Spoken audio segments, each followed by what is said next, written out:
So, I hear you're on welfare. Aren't you ashamed? Alice was my wife, but we divorced after she had an affair. Now, she's remarried to George, the guy she had an affair with. I wonder who told her I'm receiving welfare. It's true that I'm currently unemployed, but I saw it as a reward for getting through a tough year. Who are you mistaking me for? I'm not on welfare. What? But you left your job, right? Aren't you on welfare because of that? Alice seemed more shocked and unsettled than I had imagined. I kept a straight face and said to her, "Well, I do have assets worth $10 million. My name is John Smith. I'm a 42-year-old IT engineer. You might think it's a stylish and cool job just by hearing my profession.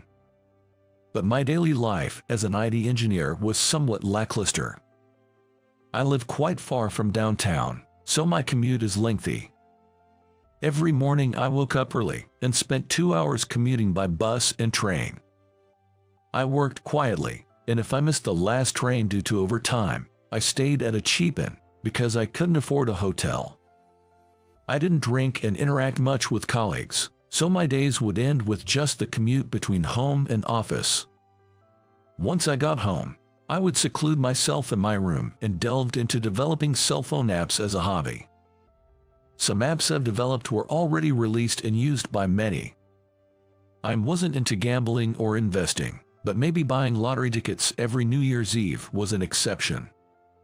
I've been doing it for years. Sometimes I won small amounts and felt joy.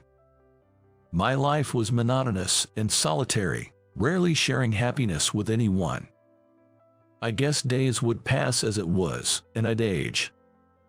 Thinking about it felt a bit lonely. But for that time, I just drifted along. In such circumstances, a twist of fate led to my marriage. My wife's name was Alice. She was 4 years younger than me. A few of my scarce friends, concerned about my lack of female companionship, introduced her to me. She seemed plain but genuine at first, and I, disliking showiness, felt drawn to Alice. I wondered what Alice found attractive in me. Alice rarely shared her true feelings, but when I asked, she said, "I want a stable life and a secure future."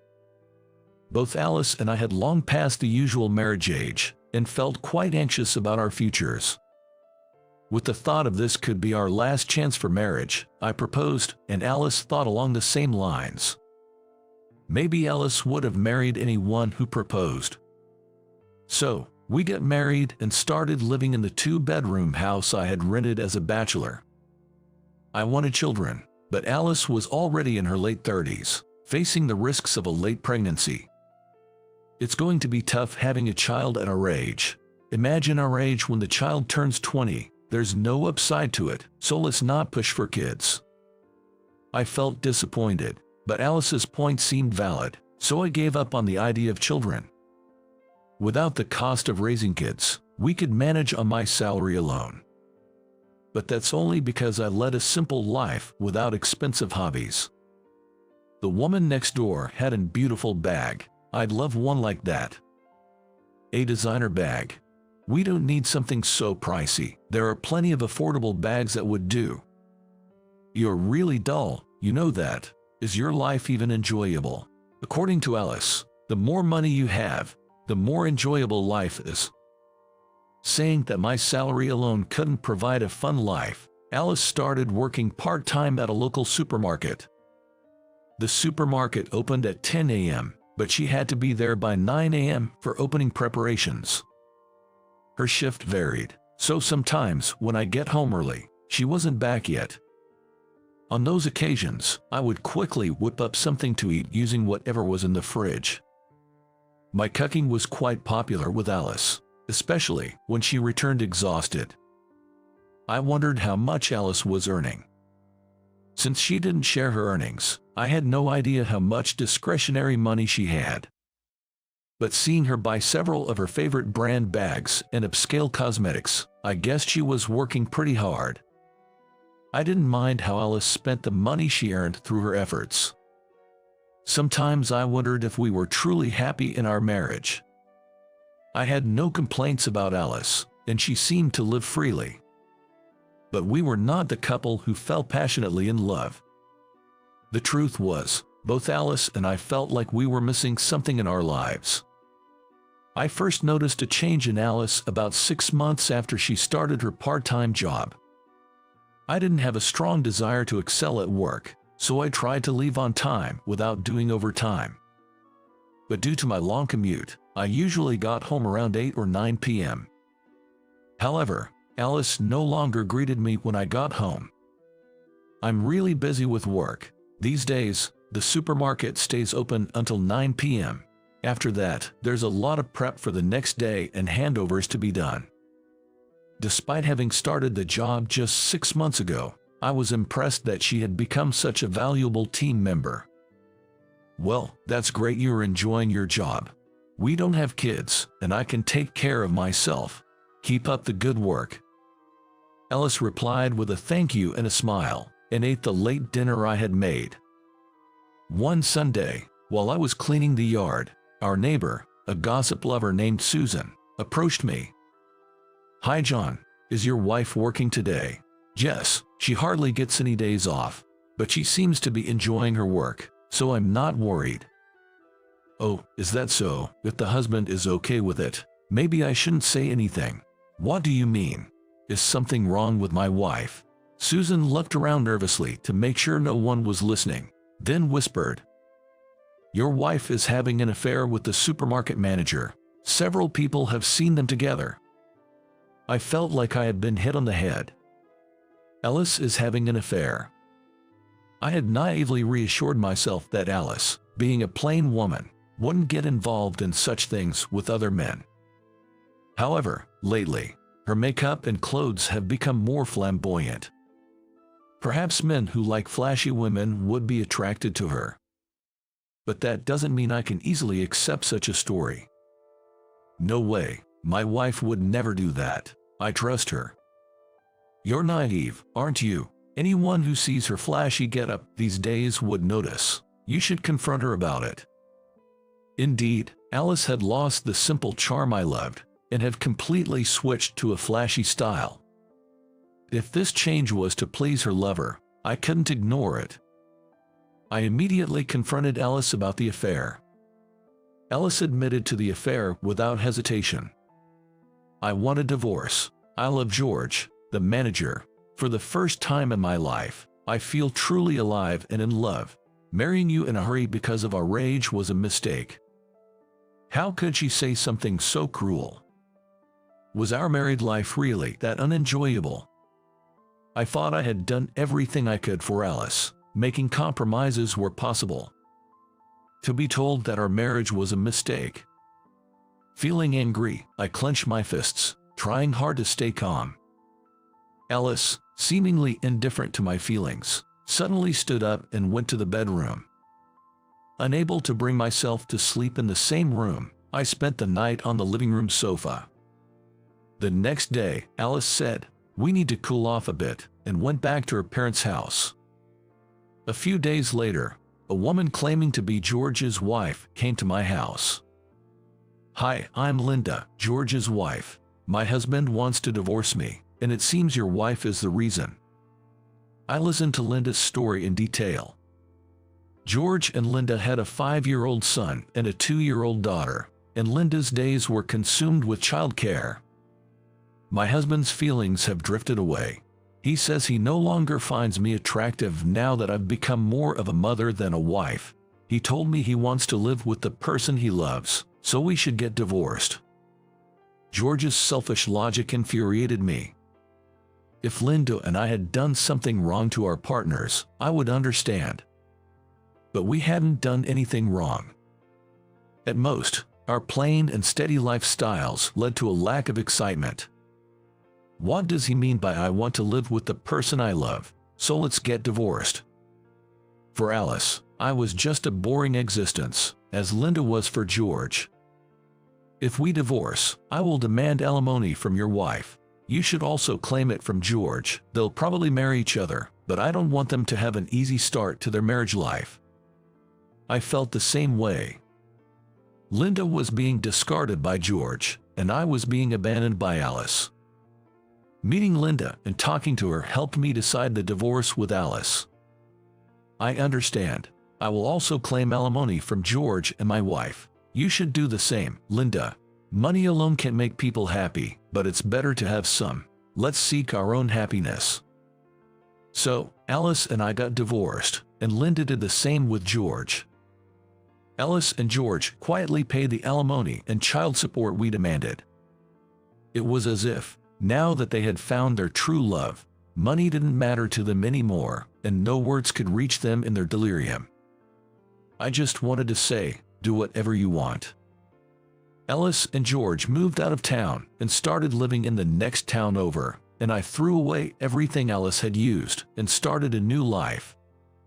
Even after the divorce, I continued living in the rental house I shared with Alice. I didn't want the hassle of moving to a different apartment and thought it best to wait until I was more prepared for such a change. After the divorce, I quit the job I had for many years and started spending my days leisurely at home. I knew the neighbors were gossiping that I quit my job because of the shock of the divorce. But I didn't care what they said. Working on my computer whenever I liked, and dedicating myself to gardening when the weather was nice. I spent my days leisurely. One day, the neighborhood gossip, Susan, approached me again. John, did you quit your job? You're always home during the day. Yes, I just can't bring myself to work right now. I'm taking some time for mental rest. Susan looked at me with a puzzled expression and said, I see. By the way, someone said they saw you at the city hall. Is that true? Yes, I have been going to the city hall once a month lately. Susan's eyes widened for a moment before she muttered something mysterious and left saying, well, see you later. Soon, I started feeling that the neighbors' gazes were different. At first, I didn't notice, but it seemed like they pitied me. Sure, the story of my wife Alice cheating with the local supermarket manager George and leaving was embarrassing, and I understood their sympathy. I thought they pitied me for that reason. However, I soon realized it was not just that. There was a rumor about me circulating. It was that I was living on welfare. Susan was the source of the rumor. She deduced this from the fact that I was jobless and always at home, going to the city hall once a month, and still living in a shabby rental house despite my divorce. She theorized that I didn't work because I was getting welfare payments. That my monthly city hall visits were to collect welfare checks. And that I couldn't move out of the shabby house because living in a nicer place would disqualify me from receiving welfare. I just smiled wryly, thinking, so that's what it is, but continued my days as usual. Indeed, I'm not working right now. But I considered it a reward for overcoming the pain of divorce. One day, I went to a shopping mall a bit far from home to buy gardening supplies. After shopping, I sat on a bench to relax and spotted a familiar woman. It was Alice. Alice was dressed in cheap clothes, hardly looking well off, and quickly approached me when she saw me. It's been a while. How have you been? She asked. As I didn't respond, she just sat down beside me. She stared at my clothes, confirming that I was still dressed plainly as ever. With a smirk, Alice said to me, so, I heard you're on welfare. Aren't you embarrassed? I couldn't believe that the rumor had reached Alice, living in the next town. After betraying me and causing me so much pain, was she now mocking my misery? The first thing I felt upon hearing her words was that she probably wasn't in a happy situation herself. If Alice were happy, she wouldn't bother about me and would have just passed by. Unhappy herself, she couldn't resist the urge to hear about someone else's misfortune. In other words, she wanted to feel better by finding someone worse off than her. I had heard about Linda's recent situation. After receiving alimony and child support, Linda was receiving every possible allowance and worked hard. She must be living more comfortably than Alice, who was financially strained after paying alimony and child support. So, hearing about Linda probably infuriated Alice. And now she was meddling with me, someone she perceived as unfortunate. Such a poor woman. Suppressing my amusement, I pretended not to understand what she meant. Who are you confusing me with? I'm not on welfare. What? But you quit your job, right? Aren't you on welfare because of that? Alice was more surprised and flustered than I had imagined. I did quit my job. Living without working isn't bad, but it would make life boring. Right now, I'm preparing for the next chapter of my life. Once I'm ready, I plan to move out of that rental house.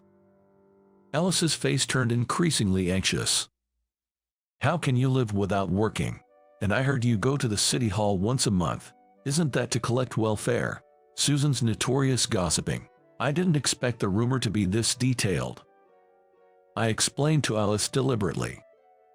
The reason I can live without working is that I have money. My monthly visits to the city hall are for the legal consultations they provide.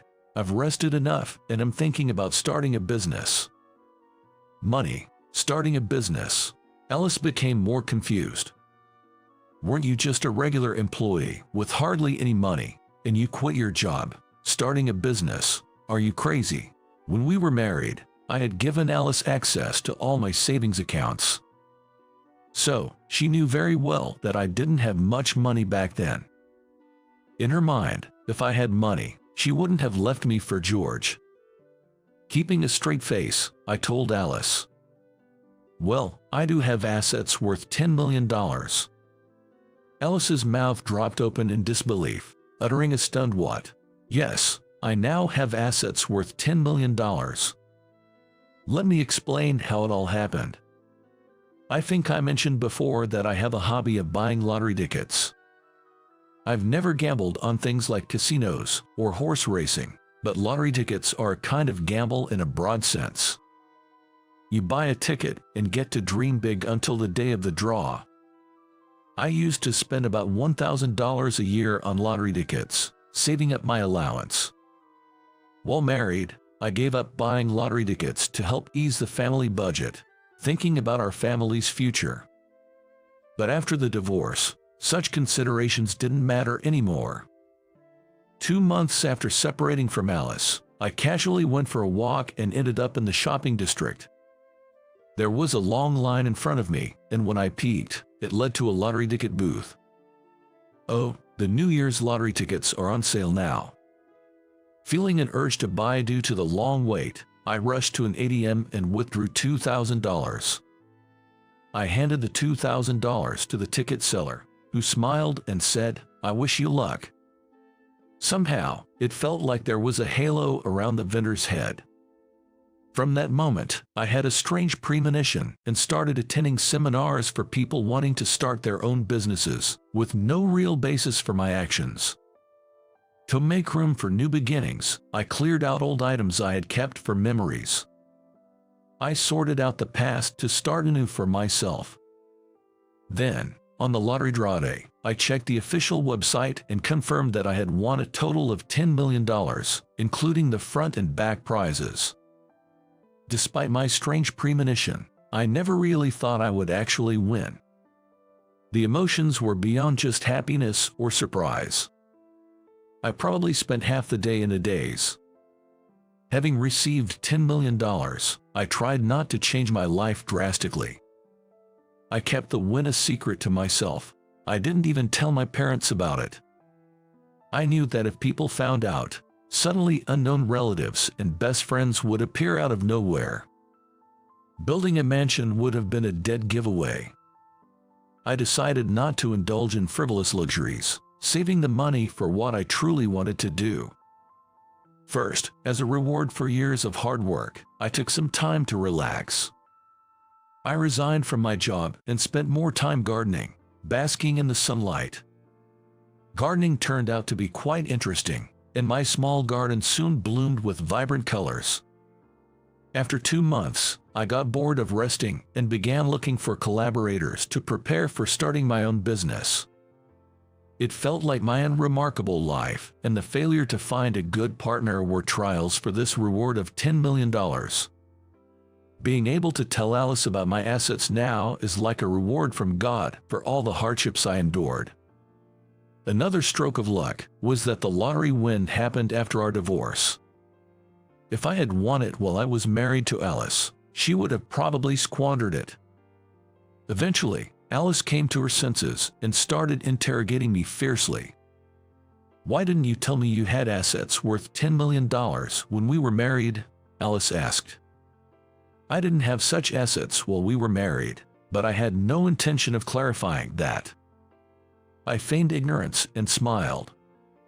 "So, you're saying you wouldn't have divorced me if you knew?" Alice, struck by the core of the matter, stuttered. "Well, that is, you married me in a hurry, right? Now that you've found true love, you should be happy with George." Alice screamed in frustration. "Don't joke with me, you big liar." Although being called a liar was slightly irritating, I couldn't help but feel sorry for Alice. I knew she was currently struggling financially. She had been demanded alimony by both Linda and me, and her part-time earnings were taken away, even resorting to borrowing from relatives. Alice twisted her mouth in frustration. "George doesn't have assets worth $10 million. Of course he wouldn't. It's not common for someone close to you having $10 million. George now has to pay alimony for both of his kids until they become adults, which means tight finances for almost the next 20 years. As I stayed silent, Alice, looking down, hesitantly began to speak. "I actually regret divorcing you." "Why, aren't you happy now?" I asked. "Not at all. Things aren't going well with George. When we both had our families, there was some thrill and excitement every day." "You don't feel excited now?" Alice sighed deeply. "Not at all. We just fight whenever we see each other." "Hey, John, can't we start over?" I was shocked and dismayed at her sudden proposition. "Start over with me? That's quite presumptuous." "I'll change. You don't have a girlfriend now, do you?" Honestly, I was so angry with Alice, I felt like spitting in her face. The nerve of her, suggesting we get back together after everything. The emotional scars she left on me will probably never heal. "I don't have a girlfriend, but even if I stay single for the rest of my life, I'd never get back together with you." I thought I made myself clear, but Alice wouldn't give up. "Then could you at least lend me $100,000? I'll definitely pay you back. $100,000 is nothing for someone with $10 million. The audacity of her request. I struggled to maintain my composure and keep a calm face. I have no intention of lending money to anyone, especially not to someone who betrayed me. If I had $100,000 to spare, I'd rather donate it to some facility." Alice bit her lip in frustration and muttered softly, "I see. All right. I'll have to figure it out on my own." After saying that, Alice stood up from the bench, her steps heavy as she walked away. Whenever I'm in the garden, Susan almost always appears and chats about various things. Susan's antenna is even tuned into what's happening with Alice and others living in the neighboring town. Alice seems to be having a hard time. She's not getting along with her husband. I also heard that they started living separately the other day. Living separated, huh? Does that mean they're heading towards divorce? Alice really did something foolish. Affairs that cause others misery always come back to bite you in the end. It's like that with celebrities too, right? I'm not sure whether everyone who does such things faces repercussions, but there are certainly people who do. I wonder how they're managing financially after the separation. Is Alice working part-time again? Apparently, she's resorting to cash advances to cover living expenses. Once it reaches that point, it's pretty much over, and her husband, George, was fired from the supermarket and is now working day-to-day jobs. It seems Susan is well informed about Alice and George's financial situation. If someone like her found out I won $10 million in the lottery, it would cause quite a stir. I planned to keep it a secret while I was in this town, and then moved to an unknown place when the time was right. Eventually, I heard that Alice and George got divorced. Now that she had no reliable partner, she might turn to me again. So, I quickly bought a condo in an area closer to the center of the city, far from this town, and moved there. I invested part of my $10 million as capital and started my own IT business company. I rented a small office and began with just 3 employees, including myself. Not even my closest employees know about my $10 million asset. I believe keeping it a secret is best for maintaining close relationships. The business is doing well, and work is increasing, so I'm thinking of hiring more staff. Being a single company president, I often get introduced to wonderful women by business partners. Once the business stabilizes, considering remarriage doesn't seem like a bad idea. I feel like I'm experiencing a second youth, eager to give my all to both work and love. Surprise, surprise, it's a client of ours. I'm the one handling your company's account. You should be grateful you can make a living thanks to me. Time to thank me. That's what my old classmate, Jack, said with a laugh when he heard where I work. We had reconnected at a middle school reunion, and it seems like after graduating from Harvard, Jack's been working at a major real estate company. His entourage found it hilarious, chiming in with "no way," while Jack himself seemed quite pleased, laughing heartily. In that moment, I felt my patience snap. I immediately shrugged off his hand with all my might, and, with a beaming smile, I told Jack, "Oh, is that so? Well then, let's call off our business deal." I decided then to expose all the information I had and bring him down. My name is George. I'm 42 years old, working at a company that develops and supports apps used by other businesses. Our company's unique selling point is our ability to create customized apps. We handle everything from development to support, tailoring functionalities to each company's needs.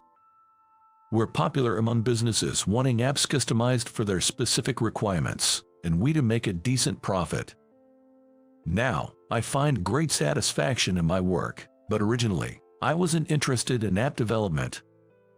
Due to family circumstances, I had to start working immediately after graduating middle school, so I didn't have the luxury of choosing a job based on what I wanted to do.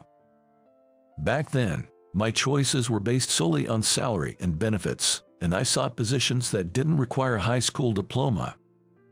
My current company, a kind of startup, was looking for a wide range of talents and didn't focus on educational background. What caught my eye, though, was the flexibility in taking time off.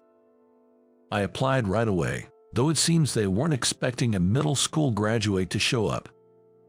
The interviewer was a bit perplexed, but the company president, who happened to be there, decided to hire me, thinking I'd learn quickly since I had less formal education.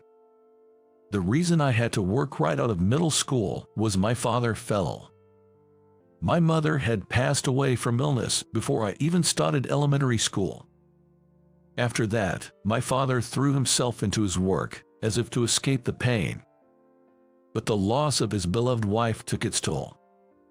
In my second year of middle school, he collapsed, having reached his limit. Seeing this, I resolved to work and support us both. He wasn't in life-threatening condition, but there were days he needed care. That's why being able to take time off was so crucial for me. Over 20 years have passed since then, and recently, Dad's health has been more stable. So, I've been dedicating myself to my job, wanting to repay the company that took a chance on a middle school graduate like me. Then one day, I got an invite to a middle school class reunion. Dad, who's always seen me buried in work, suggested I go. But I was feeling a bit conflicted. It was because of this guy, Jack, who was a classmate back then. Jack, the son of a wealthy family, lived in the biggest house in town and was dead set on becoming a wealthy elite himself. He was the kind of guy who had to be the best at everything, whether it was sports or studies, and I remember him being quite a handful. Back in the day, I was pretty smart and enjoyed studying, so I often scored higher than Jack on tests. Despite his obsession with being the best, Jack seemed to hate studying, as I hardly ever saw him hit the books outside of class. As a result, he resented losing to me and started to bully me. For instance, I used to make my own lunches because my mom wasn't around, and Jack would loudly comment in front of the whole class about how pitiful and poorly colored they were. Then he'd go further, saying it was sad that I had no mom and that my dad didn't care about me. But I didn't think he was worth the trouble, so I just ignored him back then. I knew I was valued by my dad, and though I was annoyed about the lunch comments, I had to admit they didn't look that great. I didn't want to meet Jack, but I was curious about what my old friends were up to. I felt it would be a waste to miss out just because of him, so I decided to go. The reunion was like a casual standing party, where everyone chatted with friends wherever they pleased. I had wondered if I would be able to recognize anyone by face. Surprisingly, everyone still retained their familiar looks, and I was able to quickly reunite with my old friend Mike, with whom I had been close back then. We never ran out of things to talk about, and within 5 minutes, it was like we were back in middle school. Amidst the fun, one person stood out in the center of the room. It was, of course, Jack, looking every bit the elite from a comic book, in a clearly branded suit and a gold luxury watch. He seemed very pleased with his life and career. When asked about his job or family, he'd answer loud enough for everyone nearby to hear. That's how I learned he graduated from Harvard, works at a major real estate company, has a wife and daughter, and his suit cost over $10,000. Many tried to get close to wealthy Jack in middle school, hoping for benefits, and he was surrounded by classmates acting like his entourage today, too. Mike and I, never fans of such crowds, chatted away in a corner, hoping to avoid Jack. Suddenly, Jack raised his voice. "By the way, where's George?" Too ashamed to show up at the reunion, being a middle school graduate and all. His voice dripped with mockery, and both Mike and I cringed. I hoped to go unnoticed, but with only about 20 people, it was inevitable. His followers quickly spotted us and pointed. Jack approached us with a condescending smile, still basking in the flattery from his group. Mike and I turned to face him as Jack arrived. To think, a middle school graduate George and his friend Mike managed to show up. Jack, who had approached us, scrutinized my outfit while laughing. Mike, seemingly exasperated, quietly observed us while fiddling with his cell phone. In Jack's mind, a middle school graduate equaled being unemployed, it seemed. Sure, someone who graduated from Harvard and worked at a major real estate company probably didn't encounter many middle school graduates. So I thought, maybe his perspective is limited, and reluctantly replied, "I'm not unemployed. I work just like anyone else." At my words, Jack struck a pose of surprise. His followers laughed uproariously, and I couldn't help but feel uncomfortable. Surprised? A company actually hired someone like you. Name it, I bet it's just some small business, Jack taunted. Then, he proudly mentioned the name of the company he worked for. Indeed, Jack's company was a well-known, top-tier real estate firm. This was evident from his appearance, which suggested he was well compensated. I named my workplace while feeling disgusted at his arrogance. Jack's eyes widened, then he burst into a vulgar laugh.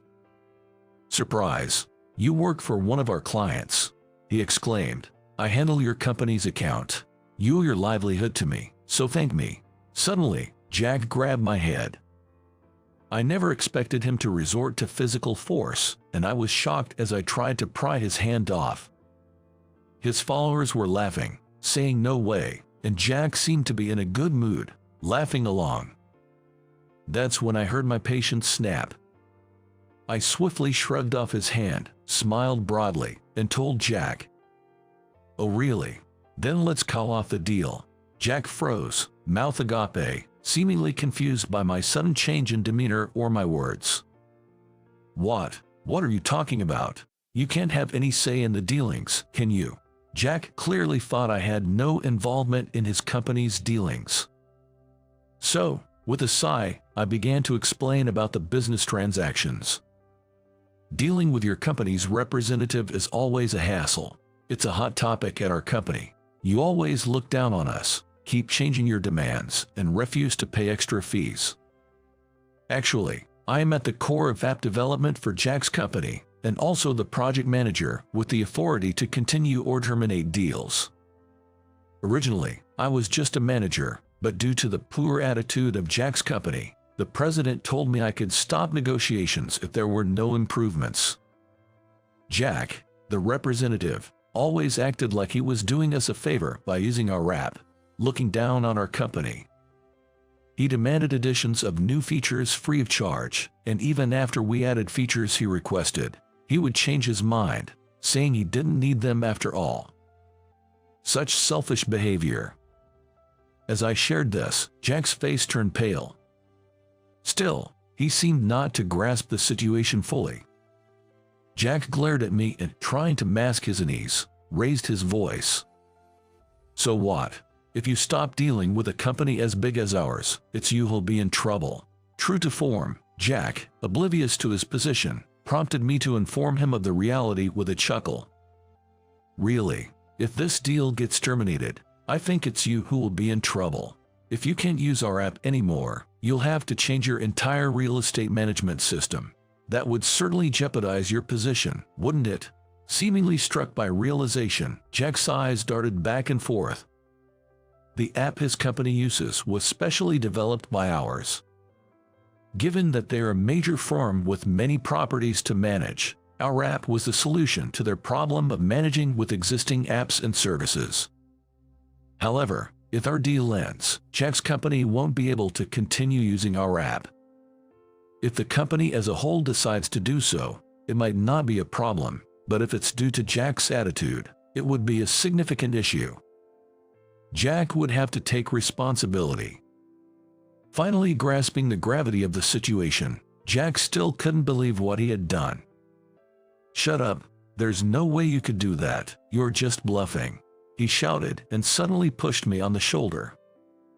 Being shoved by a grown man, I couldn't resist immediately and stumbled to the floor. This finally brought his followers to their senses. "Hey, that might be going too far. Yay, what if he had gotten hurt?" His now sober entourage began whispering among themselves, and Jack finally lost all his supporters. His face growing even paler, Jack trembled, not knowing what to do with the hand he had used to shove me. Fortunately, I wasn't hurt and quickly stood up, ready to speak. "After what you've done, I can't stay silent anymore." Jack braced himself but didn't stop his pretense. "What can you possibly do?" he asked, his voice quivering. My next words seemed to completely unsettle Jack. "You're in a pretty bad position at your company, aren't you? Tyler is your boss, right?" As I mentioned his boss's name, Jack's eyes widened. "Tyler is a regular at my favorite bar and a somewhat close friend. We became friends after sharing a table on a busy day, and later I discovered he was Jack's direct superior. In other words, I was already familiar with the company Jack works for. Although I wasn't in sales, so I didn't know Jack was our contact, I had heard various complaints about him from Tyler. Jack, proud of his Harvard degree, often ignored work explanations and made frequent mistakes. His attitude was disliked in the office, causing discord, yet he insisted he was an elite and not at fault. Moreover, despite having a wife and child, he had been seen inviting young female colleagues to dinner and making inappropriate physical contact, which troubled Tyler. As I revealed these stories, the next person to shout wasn't Jack. "What do you mean by that?" The person who shouted was Jack's wife, a woman named Emily.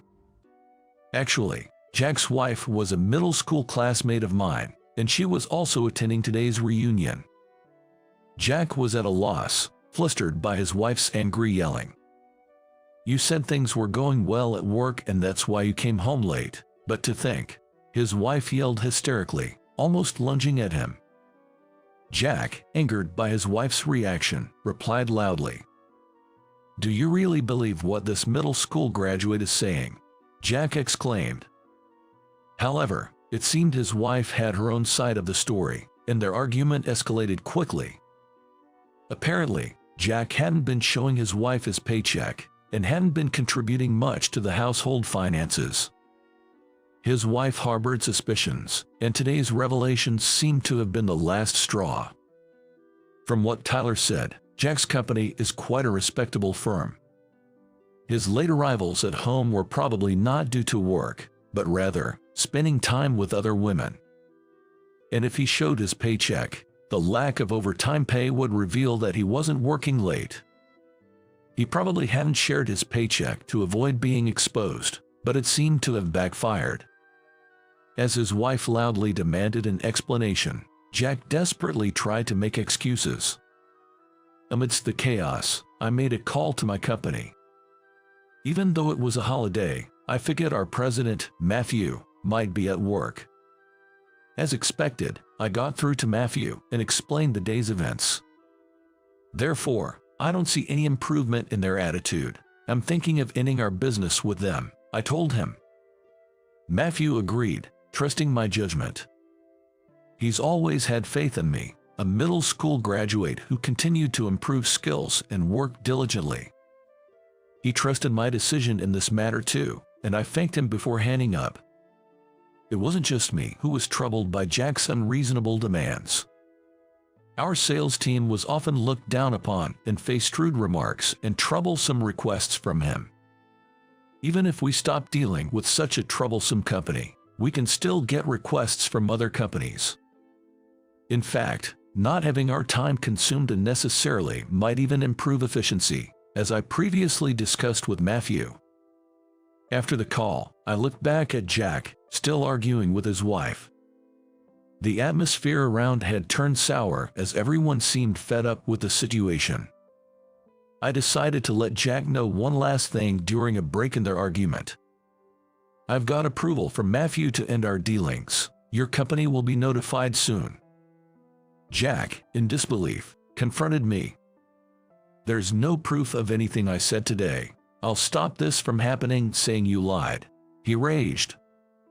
As Jack carried on, I was almost at my wit's end. I thought there was no evidence, but then Mike approached. Too bad, Jack. I recorded everything you said and did. Mike showed his cell phone screen, which displayed Jack pushing me. I had thought Mike was just playing with his phone out of disgust for Jack, but he had been recording the whole time.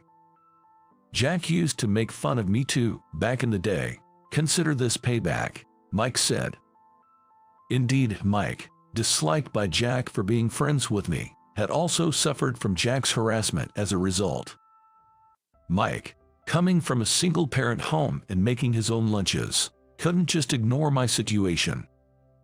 Jack, increasingly infuriated by the composed Mike, raised his voice. How long are you going to hold on to something from our school days? To Jack, seemingly wanting to let bygones be bygones, Mike angrily retorted. Just because we're adults now doesn't mean the grudges from our school days are gone. Plus, you haven't changed at all, have you? Realizing he had no comeback, Jack seemed to accept defeat. He slumped to his knees, collapsing on the spot. Jack's wife continued to berate him relentlessly. Seeing this, I spoke to Mike about leaving the scene together. This is all the consequence of what you've done so far, Jack. You'd better reflect on it, I told him. Whether Jack heard me or not, he slumped further, adopting a pose as if clinging to the floor. His followers, disillusioned by his behavior, drifted away, leaving only Jack and his furious wife behind. Later, I attached the video Mike had sent me and contacted Jack's company to terminate the deal. The next day, someone higher up than Tyler from Jack's company came to apologize. Pale-faced, they kept begging us to continue the business. He was originally a problematic employee, We've decided to let him go after this incident. We'll change the representative, of course, and we hope to continue our business with you." It turned out everything Tyler had said was true, and discussions about Jack's dismissal had been ongoing. His unreasonable demands seemed to have been his own amusement. We agreed to continue business with a new representative who promised no more unreasonable demands and payment of additional fees. Afterward, Jack was abandoned by his wife, leading to a divorce. Coming home late and barely involved with his child, Jack didn't stand a chance of getting custody and ended up single again. Despite having to pay alimony and child support, Jack also lost his job. For someone who bragged so much about his success, he hit rock bottom all at once. Even his family, upon learning of his situation, told him to solve his problems himself, effectively disowning him. So, Jack was left unable to rely on his family. Now, he's working part-time at a convenience store to make ends meet. Working at a regular company would probably be better, but Jack's previous company was a major corporation. In interviews, abruptly leaving such a prestigious company raised suspicions, making it difficult for him to get hired. His situation became gossip among our classmates, mocked for his former arrogance. After Jack was fired, I first thanked Mike for recording the evidence. Then, Mike, looking a bit embarrassed, said to me, "You know, I've always admired you, George. No matter how much you were bullied, you never gave in." For Mike, my attitude had always been something he aspired to. To me, Mike, who had stayed by my side, seemed more remarkable, but we laughed it off as mutual admiration. Since then, Mike and I have been as close as we were in middle school, even going out for drinks. Mike's belief that school grudges don't just disappear over time proved true. He looked relieved, having finally gotten back at Jack. I agreed, and we enjoyed our drinks. Work-wise, changing the representative from Jack to someone else led to fair pricing and increased profits. Our sales team, too, is relieved and happy, thanking me for taking a firm stand and freeing them from stress.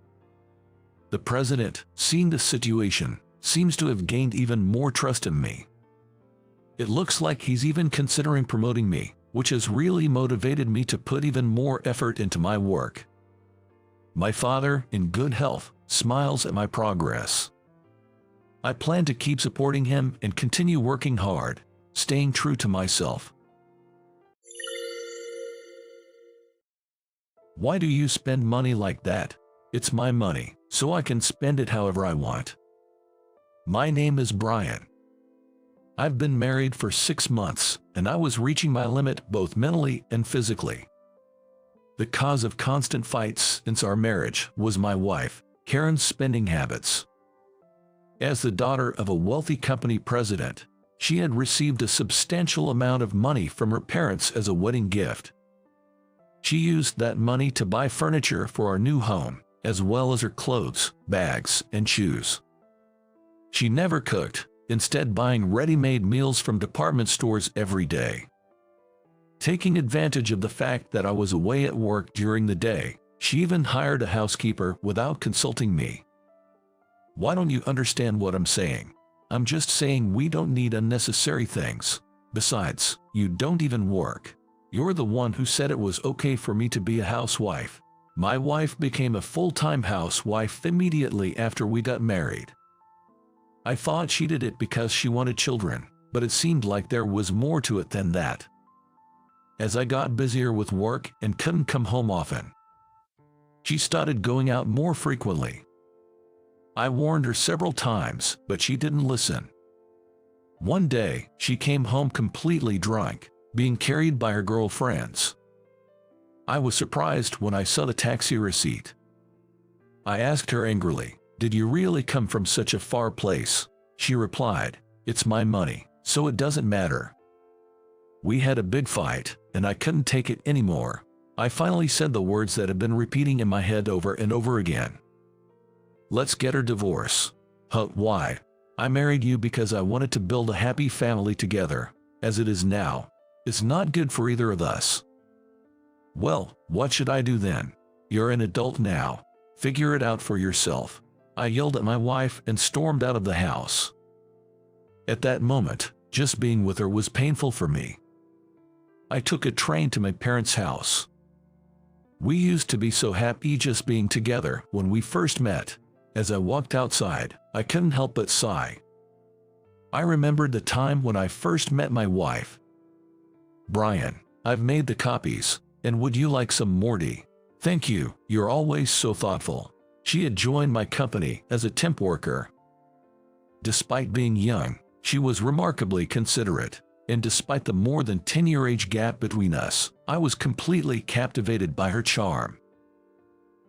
Would it be weird if an old guy like me asked you out for a meal? Huh? A meal? With you, Brian. If you don't want to, you can decline.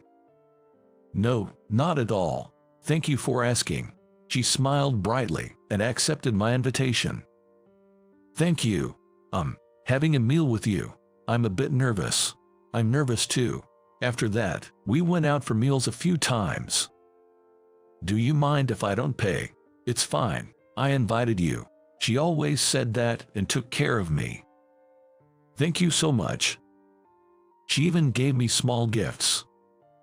Is it okay to receive a tie like this? I might get the wrong idea. It feels like, what on earth is this guy talking about? Sorry, just kidding. No, it's not a misunderstanding. Huh? After that, my wife and I officially started dating. And we quickly fell for each other and got married. But later on, her job at her family's company became a huge success, and she also received a substantial amount of money as a director. That's when her tendency to overspend started showing.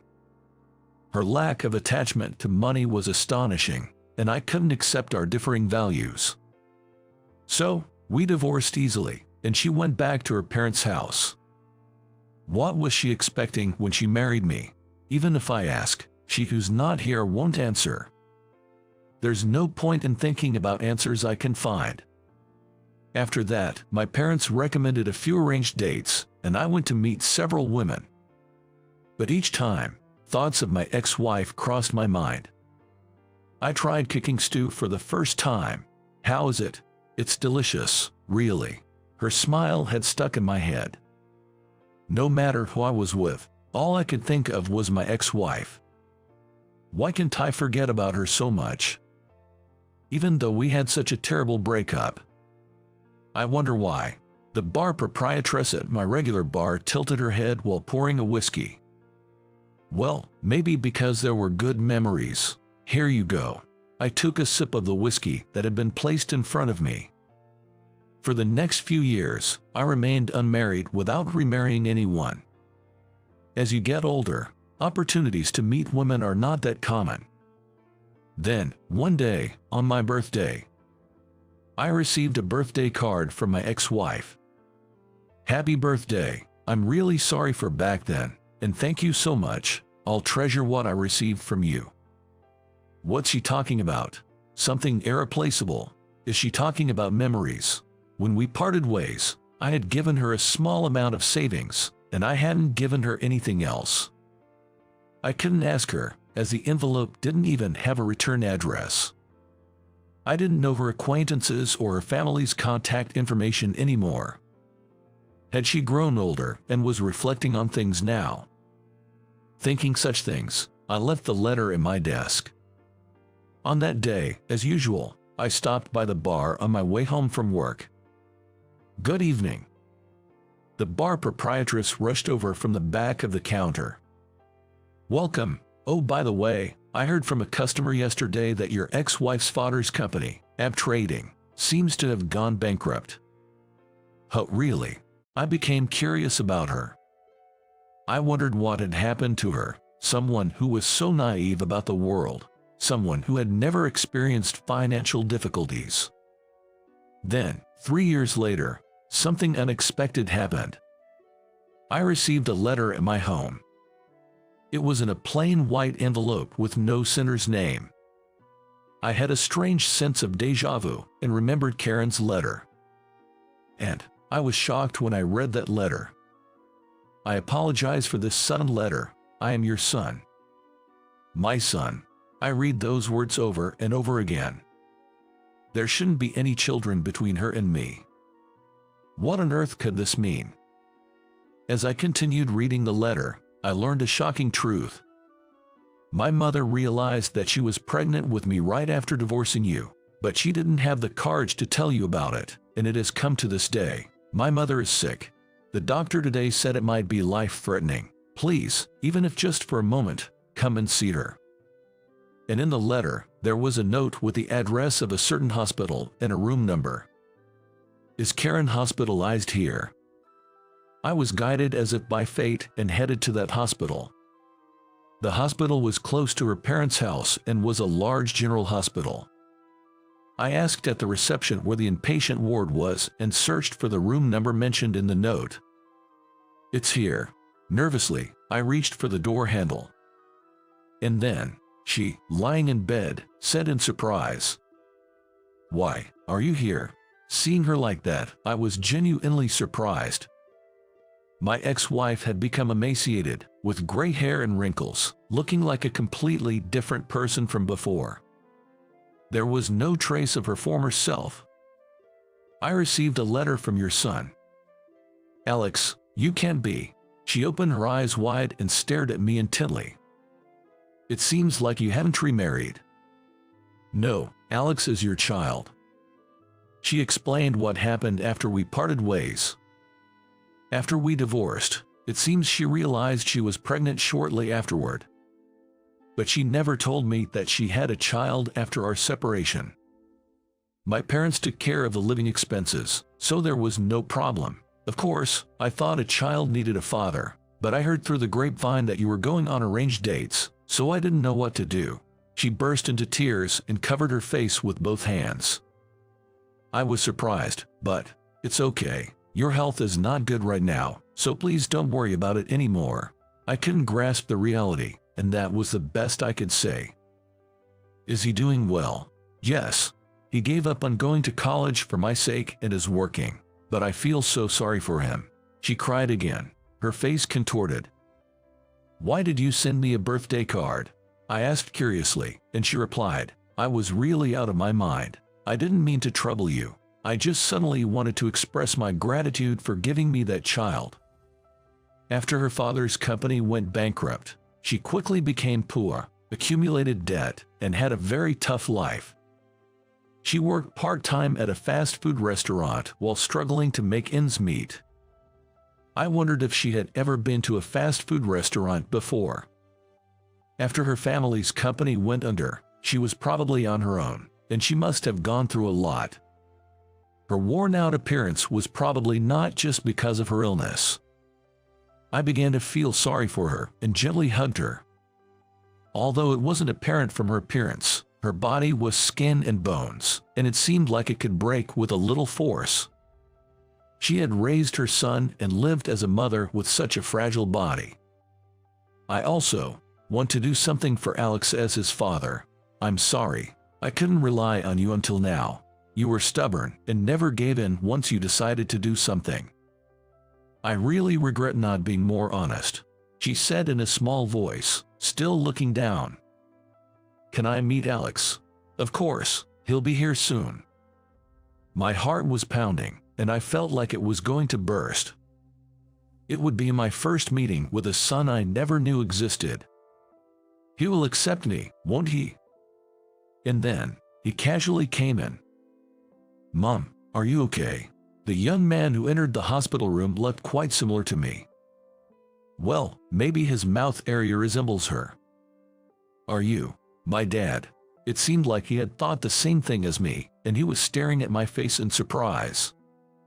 Yes, I'm your father. I smiled at him. And he smiled back at me. After that, with my wife in between us, we talked about what had happened to each of us over the past dozen years. I had never been able to forget about her, and I was grateful for being able to meet her again and see my son. Apparently, my son had heard about me from her before. But he didn't want to contact me now that they had become poor. fearing that it might seem opportunistic. However, when he heard that his mother was sick and her life was in danger, he said he really wanted to meet the three of us before she passed away. Then, when I was looking for my mother's pajamas and towels in the room, I found a box with a lot of photos of the two of you. My mother still can't forget about you, so I decided to write the letter. As she spoke, she gazed straight at her son. I realized that I didn't need money anymore. I mean, it's obvious that you can buy really important things with money. She said that and shed big tears. I just wanted to live happily with you. Just realizing that is enough. I hugged her tightly. After that, I visited the hospital almost every day to check on her condition. I was looking forward to meeting my son. She continued her battle against illness for a while, underwent surgery repeatedly, and miraculously recovered, finally being discharged from the hospital. Don't be so nervous. That's right, Dad, my face and body are stiff. Taking a family photo is a first for me. Saying that, he straightened his back and stood up tall. Yes, let's take a family photo. You all have great smiles.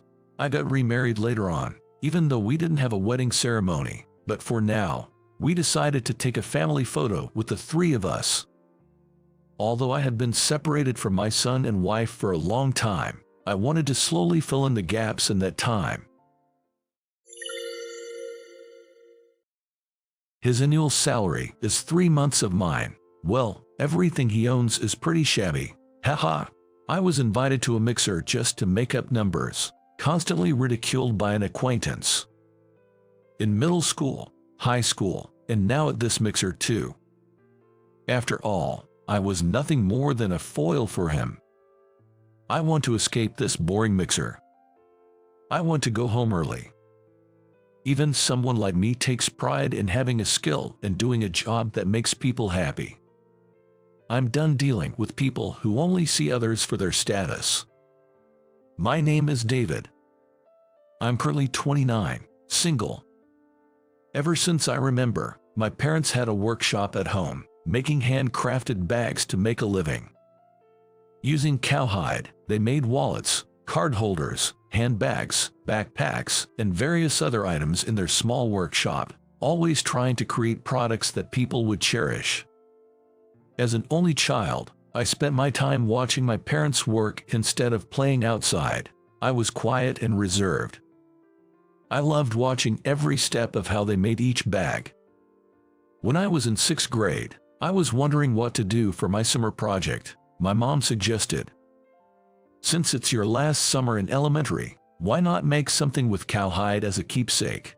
I was thrilled. Can I really? Can I use the sewing machine I've always been told not to touch? Haha, you've always wanted to use the sewing machine, she said. I thought it might be a bit early for you, David, but your dad thinks it's fine. Watching all the time can get boring, right? I've never been bored. What should I make? Tell me.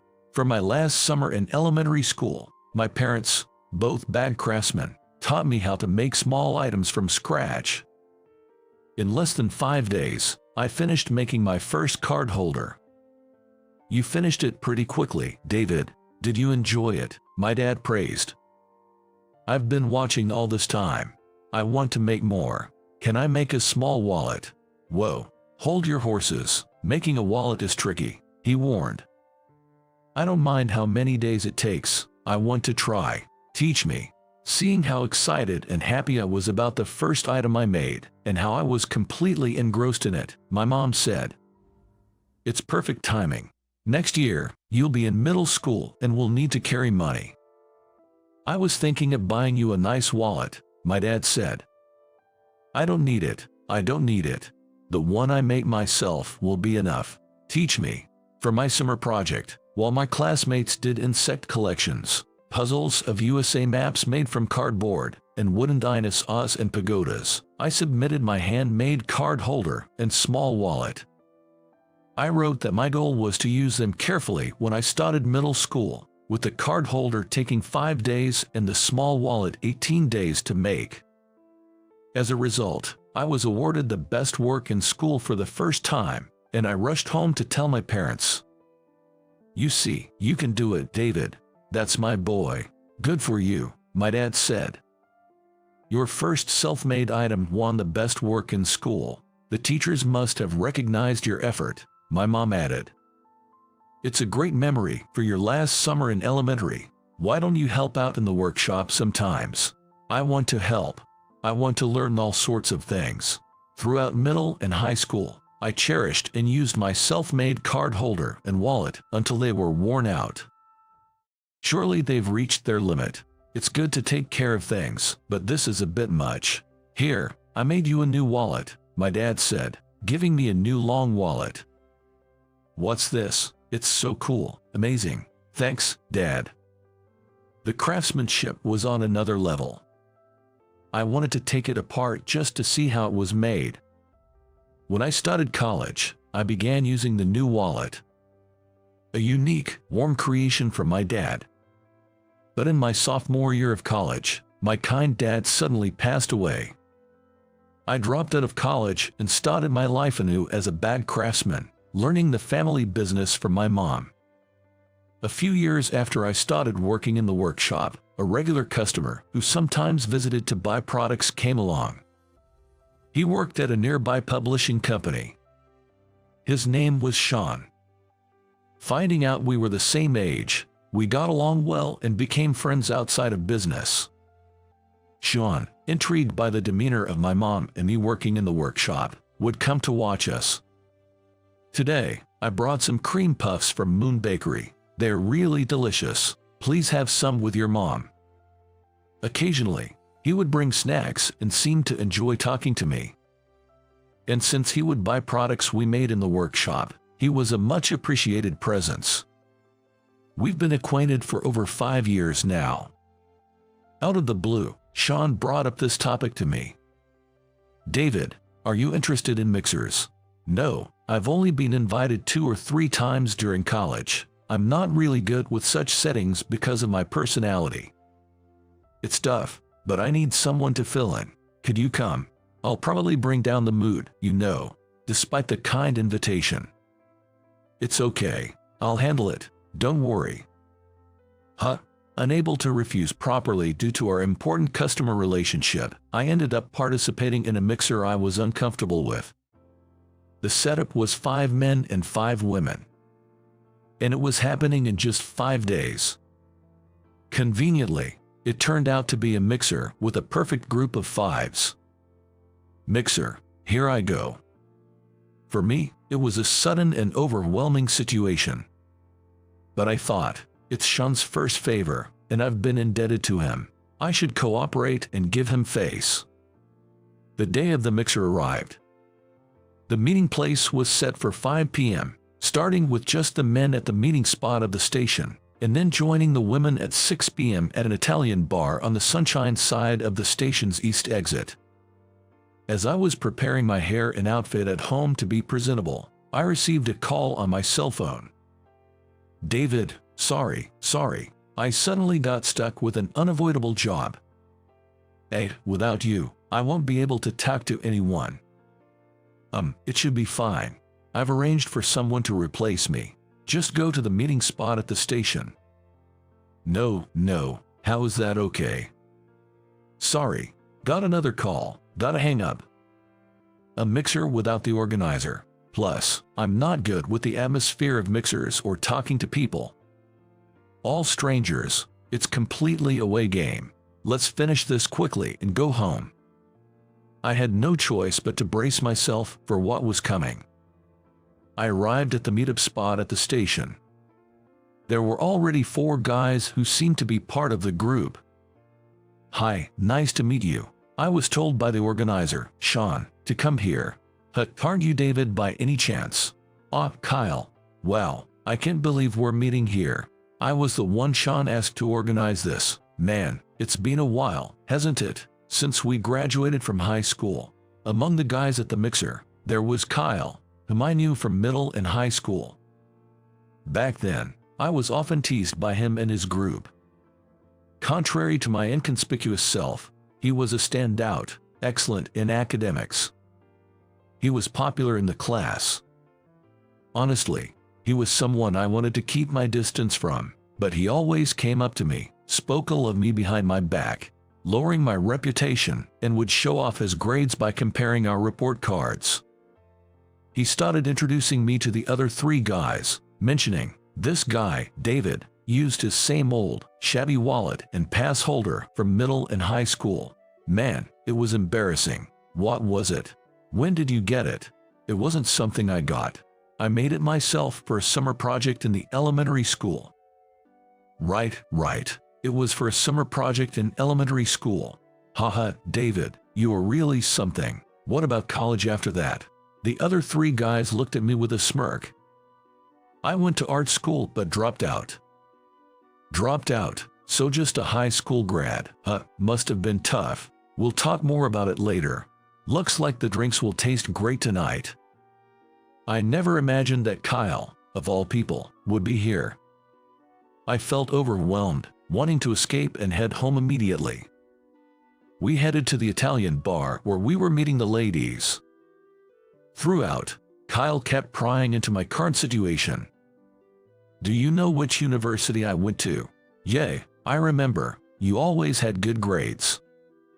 "That's right. I graduated from there and now work at the same publishing company as Sean." "So, David, what's your income now?" "Income? Yeah, income. Just tell me the number. I won't tell anyone." "About $25,000, I guess." $25,000, got it. Seems like you've had it rough. I'll cover your part today. Be grateful." "Oh, thanks. But in return, make sure you do a good job as my sidekick." "Okay." Haha, sidekick. Got it. I ended up being used and had to play the role of Kyle's sidekick in exchange for the treat. People usually become more mature as they age, but he seemed to have reverted to his middle and high school self. At the mixer, it was almost certain that I would become the butt of the jokes. We arrived at the Italian bar. The 5 ladies had already arrived and were waiting. "Nice to meet you all." The mixer began.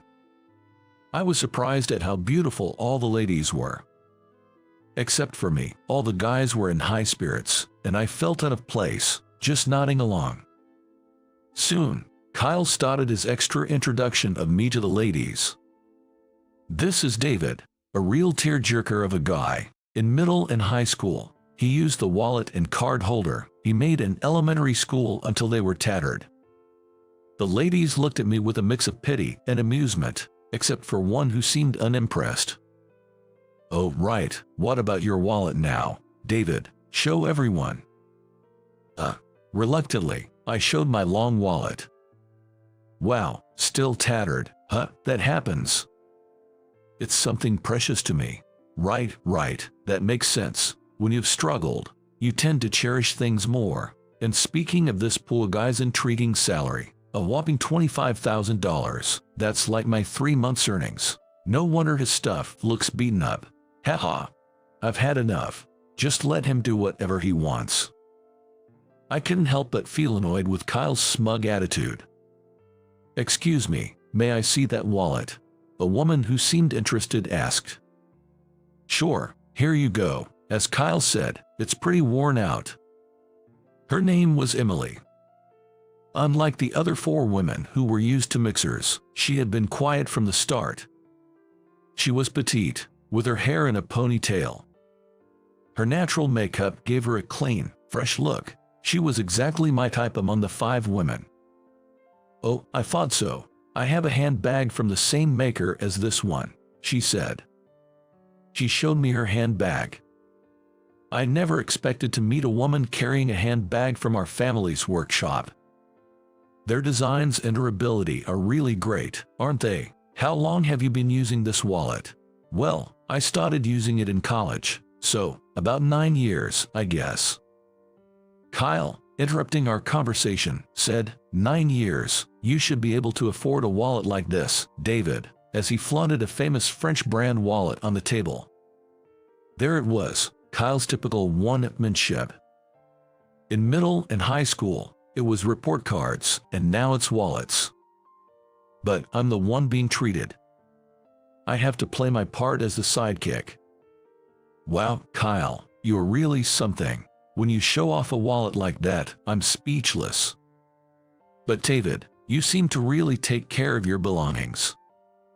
Yeah, well, I still use the coin purse I made in elementary school, like Kyle mentioned. I left it at home though. Really? You're still using that legendary wallet? Kyle laughed out loud, hearing that I was still actively using the small wallet I made back in elementary school. Everyone else forced a smile, but Emily's reaction was different. Deciding he had flaunted enough, Kyle switched seats and started chatting up other women as if to say he was an elite. He casually put his arm around other women's shoulders, showing off his mixer expertise. Emily then spoke to me. So, you've been using the wallet you made in elementary school for almost 20 years now.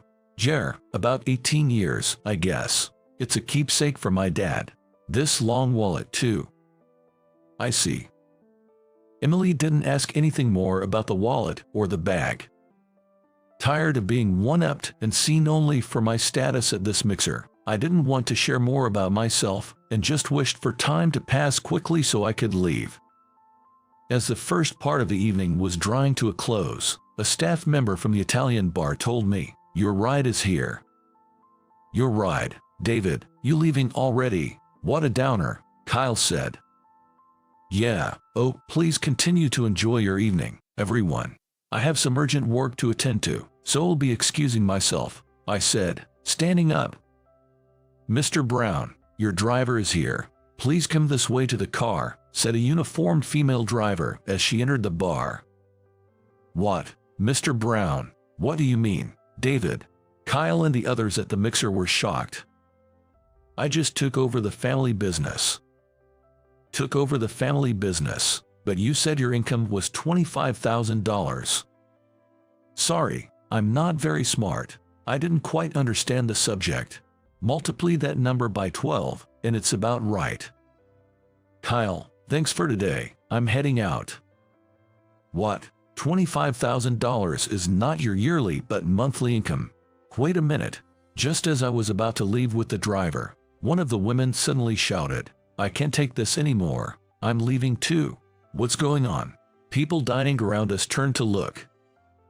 This guy touched my thigh and chest, and even tried to kiss me near the restroom. "He's the worst," she said, pointing at Kyle. "No, what are you talking about? I didn't do anything." "Wait, David." The mixer, which started in a fun atmosphere, quickly turned chaotic due to Kyle's inappropriate behavior. Eager to avoid getting dragged into the mess, I hurriedly left with the female driver. The next day, Sean came to the workshop. "David, sorry about yesterday. I heard what happened.